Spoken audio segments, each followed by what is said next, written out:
يهم الله عن أدب وصدق ولا أرضى سوى التقوى خلاق. بسم اللہ الرحمن الرحیم. آفت کے وقت اذانیں دینے کا کیا حکم ہے؟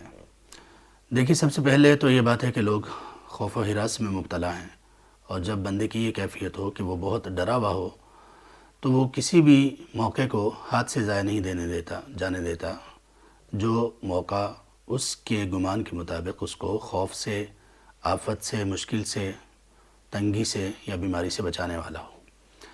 اور یہ عموماً ان لوگوں کی علامت ہوتی ہے جو لوگ بالکل مشکل کے وقت یا بیماری کے وقت مایوس ہو چکے ہوتے ہیں یا مایوسی کے قریب ہوتے ہیں.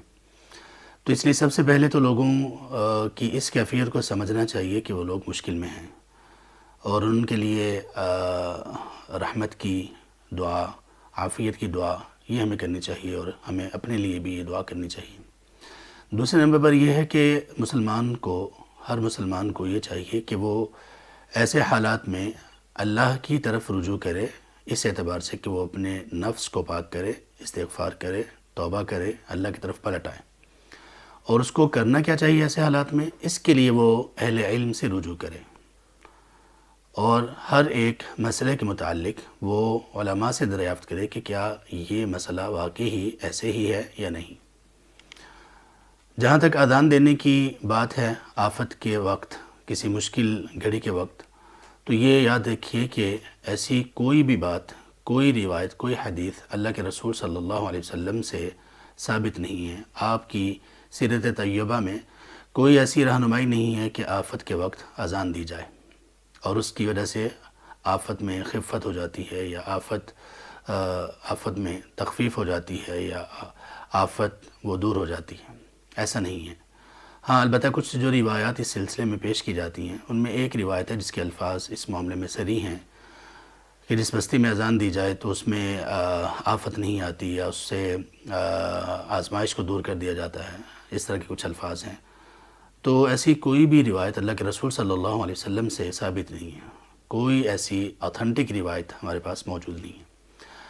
اگر ایسی کوئی بھی بات، کوئی بھی روایت، کوئی بھی حدیث واقعی آتھنٹک ہوتی، اس کا کوئی ثبوت ہوتا، تو دیکھیے نبی صلی اللہ علیہ وآلہ وسلم کی زندگی کے بعد آپ کے اصحاب اس کو عمل میں ضرور لاتے.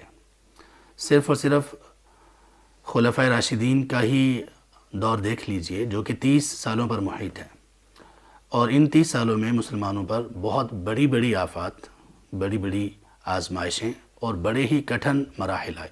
ابو بکر صدیق رضی اللہ عنہ کا دور خلافت دیکھ لیجئے، بہت سے مدعیان نبوت، جھوٹے کذاب وہ پیدا ہوئے، لوگ اسلام سے مرتد ہونا شروع ہو گئے.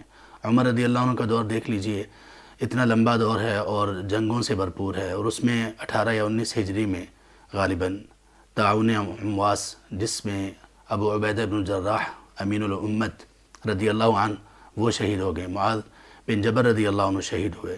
عمر رضی اللہ عنہ نے خود ان کے پاس جانے کی کوشش کی، جو کہ شام میں فلسطین کے قریب ایک بستی کا نام ہے امواس، وہاں سے یہ بیماری، یہ تعاون پھیلا تھا، اس لیے اس کو تعاون امواس کہا جاتا ہے. تو عمر رضی اللہ عنہ نے وہاں جانے کی کوشش کی، لیکن مہاجرین و انصار نے آپ کو روکا اور نبی صلی اللہ علیہ وسلم کی وہ حدیث یاد دلائی کہ ایسی بستی میں نہ ہی جانا چاہیے اور نہ ہی وہاں سے نکلنا چاہیے جہاں پر تعاون پھیلا ہوا ہو. اب یہ اتنے کٹھن حالات میں جب کہ صحابہ رضی اللہ عنہم شہید ہو رہے ہیں، اور 1 2 3 4 نہیں، 50 100 نہیں، سینکڑوں صحابہ اور دوسرے مسلمان اس آفت میں شہید ہوئے، لیکن ہمیں بالکل کسی جگہ پر کوئی ایسا ثبوت نہیں ملتا کہ ان لوگوں نے وہاں پر اس طرح سے اجتماعی اذان دی ہو. اگر واقعی اللہ کے رسول صلی اللہ علیہ وسلم کی رہنمائی ہوتی تو کیا خیال ہے کتنا زیادہ اس کو روایت کیا جاتا، اور یہ تو ایک متواتر حدیث بن چکی ہوتی، ایک متواتر واقعہ بن چکا ہوتا، یا سنت بن چکی ہوتی کہ آفت اور مصیبت کے موقع پر یہ چیزیں ہمیں کرنی چاہیے. تو ایسا تو بالکل بھی نہیں ہے.